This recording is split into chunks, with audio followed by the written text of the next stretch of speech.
Retour en France où l'Assemblée générale de Total Énergie s'est déroulée sous tension à la Défense pour les 100 ans du géant français. Le groupe s'attendait à des débordements de la part des militants écologistes, mais c'est en fait loin de la tour du groupe que se sont déroulés les échauffourées. Raphaël Ben Abdelboumen. Oui, c'est en fait le siège du premier actionnaire de Total, la société Amundi, qui a été visé par les manifestants.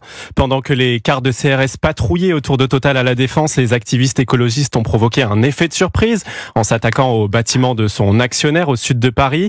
Ils ont réussi à briser une vitre avant de s'introduire dans l'immeuble qu'ils ont ensuite occupé. 103 personnes ont été interpellées d'après la préfecture, tandis qu'à la Défense, l'Assemblée générale a pu se dérouler comme prévu au soulagement de Daniel, actionnaire présent cet après-midi. C'est calme, je m'attendais à beaucoup plus de manifestants, notamment écologistes. Ils profitent de la non-action, de la non-activité de gens comme nous, de pacifistes, pour imposer leur vue, et ça, c'est pas normal. Également dans la file d'attente pour accéder à la tour Total, Francis condamne ce genre d'action. Ils sont à côté de la plaque, complètement. Total cherche du pétrole, vend du pétrole. Si c'était pas eux, ce serait d'autres qui le feraient à notre place. Et en plus, elle le fait avec un souci éthique qui est à mon avis meilleur que si c'est une société chinoise qui fait le même travail. Donc je trouve complètement déplacé le fait d'aller embêter Total. Les actionnaires qui ont par ailleurs validé à près de 80% la stratégie climatique de Total. Le groupe compte stabiliser sa production de pétrole pour accroître celle de gaz naturel.